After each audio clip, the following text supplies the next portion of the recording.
नमस्कार दोस्तों। अ, हम लोगों ने पिछले स्लाइड्स में अ, फ्रांस की क्रांति के राजनीतिक कारणों की चर्चा की थी। इस स्लाइड में अ, हम फ्रांस की क्रांति के जो सामाजिक कारण हैं उनके बारे में चर्चा करेंगे। ठीक है। तो अ, मैं आपको बताना चाहूँगी कि जो सामाजिक कारण है फ्रांस की क्रांति के, वो बहुत ही महत्वपूर्ण कारण है।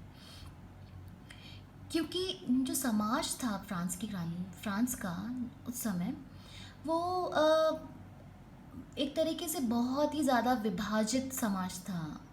मतलब एक समाज, एक एक वर्ग जो था समाज का, वो एक ऐसा वर्ग था जो कि बहुत ही ऐशो आराम का जीवन जी रहा था। और एक एक वर्ग ऐसा था जो कि बहुत ही दयनीय स्थिति में था। चूँकि राजा ने दूरदर्शी होके जनता की भावनाओं को नहीं समझा, या जनता में जो पल्लवित आक्रोश है उसको समझने की कोशिश नहीं की। इसी के कारण जो फ्रांस की क्रांति है वो अपने बहुत ही सारे चरणों में हुई।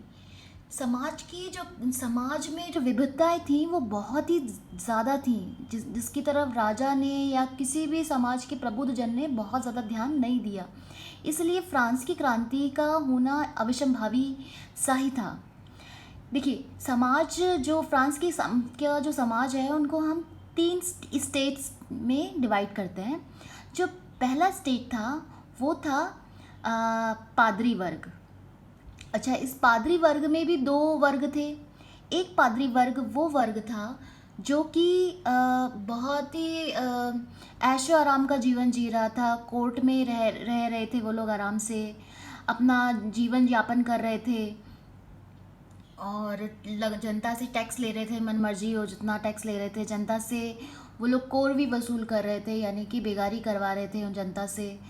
और साथ ही साथ में आम जनता से उनका किसी प्रकार का कोई संपर्क नहीं था।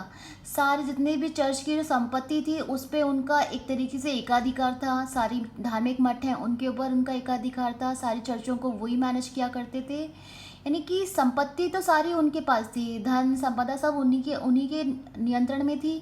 लेकिन धार्मिक कार्यों में वो लोग बहुत ज़्यादा संलग्न नहीं रहा करते थे, बल्कि वो भोग विलास का जीवन जी रहे थे। इसलिए जो आम जनता है वो उन्हें बहुत ज़्यादा पसंद नहीं करती थी। ठीक है। इसी तरीके से इसी वर्ग में सम्मिलित एक और वर्ग था जो कि ये जो पादरी लोग थे ये आम जनता के समीप रहा करते थे। ठीक है। एक तो उच्च वर्गीय पादरी वर्ग था जो कि जनता से बिल्कुल कोसों दूर था और भोग विलास का जीवन जी रहा था। और एक वर्ग ऐसा था पादरियों का ही जो कि जनता के समीप रह रहे थे और जनता की समस्याओं को, जनता के जो धार्मिक जो उद्देश्य होते हैं उनकी पूर्ति भी, ये जो जो पादरी वर्ग है जो कि बहुत ही सामान्य पादरी वर्ग था, जो कि कोर्ट से जिनका कोई वास्ता नहीं था, आम जनता के बीच में रहा करते थे। ये लोग जनता के समीप थे। ठीक है। तो आम जनता इन पादरियों को तो पसंद करती थी, लेकिन ये जो कोर्ट में रहने वाले जो पादरी लोग थे जिनके पास चर्च का सारा नियंत्रण जिनके पास था, उन लोगों को वो पसंद नहीं करती थी। ठीक है। इसी के अतिरिक्त एक वर्ग और था, कुलीन वर्ग, जिसको कि सेकंड स्टेट कहा जाता है। इस सेकंड स्टेट में की जो खास बात थी वो ये थी, ये भी दो भागों में विभाजित था। इसमें भी एक कुलीन वर्ग जो था, उच्च वर्गीय कुलीन वर्ग, जो कि पैलेस ऑफ वर्सेल्स में रह रहे हैं आराम से, जिनके नियंत्रण में बहुत सारी भूमि है, लेकिन उस भूमि पर रहने वाले लोगों से उन इन इन इन कुलीन वर्गों का कोई संपर्क नहीं था। ये लोग वही पैलेस ऑफ वर्सेल्स में रह करके आराम से अपना जीवन यापन भोग विलास के साथ में कर रहे थे। इनका जनता की समस्याओं से कोई दूर दूर तक कोई वास्ता नहीं था। ठीक है।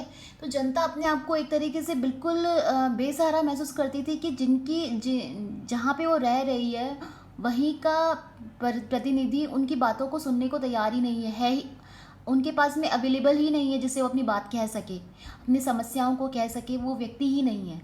इसलिए जो आम जनता है वो इनको नापसंद करती थी।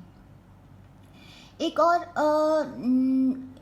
इन्हीं कुलीन वर्ग में एक और वर्ग शामिल था, और ये जो वर्ग था वो काफ़ी जनता के समीप रहा करता था, क्योंकि ये प्रोविंस में रहा करते थे, यानी कि राज्यों में ही रहा करते रहने वाले कुलीन वर्ग थे, जो कि जनता के कुछ समीप थे, और जनता की समस्याओं को हर संभव सुनने की भी कोशिश करते थे। ये लोग भोग विलास का जीवन नहीं जीते थे, और क्योंकि इनके पास में ना तो इतनी संपदा थी ना संपत्ति थी जितने कि उस कुलीन वर्ग के पास में, जो कि बहुत ही आराम का जीवन जी रहा था कोर्ट में रहते हुए, पैलेस ऑफ वर्सेल्स में रहते हुए। तो इसलिए आम जनता भी इन जो कोर्ट में रहने वाले जो कुलीन वर्ग है इससे नफरत करती थी, और साथ ही साथ में राज्यों में रहने वाले जो कुलीन वर्ग है वो भी उनसे नफरत किया करते थे, क्योंकि काम वो लोग कर रहे हैं, काम वो कर रहे थे, और उसका फ़ायदा ये कोर्ट में रहने वाले जो कुलीन वर्ग है वो उठा रहा था। इसलिए कहीं ना कहीं एक विद्वेष की भावना थी कि ये लोग काम बिल्कुल नहीं करते हैं। ठीक है। और दूसरा इसी के साथ में एक वर्ग और था जिसको कि थर्ड स्टेट कहा गया है। इस थर्ड स्टेट में वो लोग शामिल थे, इस थर्ड स्टेट में वो लोग शामिल थे जो कि समाज के सबसे निम्नतम वर्गों में से माने जाते थे। जैसे कृषक है, कृषक की हालत तो बहुत ही ज़्यादा ख़राब थी, सबसे ज़्यादा शोषित पीड़ित व्यक्ति वही वर्ग जो था वो वही था। जितने भी टैक्सेस होते थे, जैसे टिथ है, टेल है, गैबल है, ये सारे जो टैक्स हैं वो वही चुकाया करते थे। और साथ ही साथ जो चर्च है, जो कुलीन वर्ग है, वो उनको अपनी भूमि पर बिना किसी प्रकार का वेतन दिए उनको एम्प्लॉयड कर लेते थे काम करने के लिए, जब उनकी इच्छा होती थी तब। इसलिए ये जो कुछ कृषक वर्ग है वो तो बेहद दुखी वर्ग था। इसके अतिरिक्त एक और वर्ग था मजदूर वर्ग, जो कि बहुत ही ज़्यादा उसकी भी जो फाइनेंशियल पोजीशन है बहुत ही ज़्यादा ख़राब हो गई थी। आपको ध्यान है कि इसी टाइम के आसपास में औद्योगिक क्रांति की जो संभावनाएं हैं वो विकसित होने लग गई थी, लगभग चालू ही हो गई थी, उसकी शुरुआत हुई थी इसी समय। तो ये जो औद्योगिक क्रांति का जो एक बहुत बड़ा फ़ायदा तो ये हुआ कि हम बहुत ही सस्ते के अंदर बहुत सारा उत्पादन कर लेते थे। लेकिन इसके कारण क्या हुआ कि बहुत सारे जो लोग अभी हाथों से काम कर रहे थे, जिनके पास मशीनें नहीं थी, उन लोगों के काम धंधे वो बिल्कुल ख़राब हो गए थे, चौपट हो गए थे उनके काम धंधे। और इसके कारण वो लोग बिल्कुल गरीब बेरोज़गार हो गए थे। ठीक है। तो ये जो बेरोज़गारी, तंगी, ये एक असंतोष बहुत बड़ा कारण फ्रांस की क्रांति का बना। इसी तरीके से मध्यम वर्ग, जिसको हम बुर्जुआजी वर्ग भी कहते हैं, इस बुर्जुआजी वर्ग में ये भी थर्ड स्टेट में शामिल था। ये जो बुर्जुआजी वर्ग है, मध्यम वर्ग है, ये इस वर्ग में चेतना थी, जोश था, संपत्ति थी, प्रतिष्ठा थी, लेकिन इनके पास में इनको फिर भी समाज के जो तीसरा वर्ग है यानी कि थर्ड स्टेट में शामिल किया गया था। इसीलिए इस वर्ग में भी असंतोष बहुत अधिक उन दोनों उच्च वर्गों के लिए था, पादरी वर्ग के लिए और कुलीन वर्ग, इन दोनों के लिए बहुत ही ज़्यादा असंतोष था।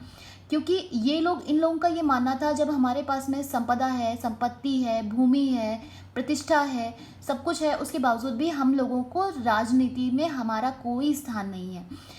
और हर व्यक्ति की तरह इनकी भी महत्वाकांक्षाएं थी कि ये भी राजनीति में और जो महत्वपूर्ण पद हैं उन पर कार्य कर सकें, लेकिन इन लोगों के लिए वो अवसर नहीं थे। और मध्यम वर्ग जो है वो इन अवसरों को प्राप्त करना चाहता था। इसलिए ये जो वर्ग है, इसने आम जनता को प्रेरित किया, एक तरीके से उद्वेलित किया, और साथ साथ में उन्हें उनकी समस्याएं हैं उनको एक तरीके से बताया कि आप लोग कितना आप लोगों के साथ में शोषण हो रहा है, जनता को रियलाइज़ हुआ।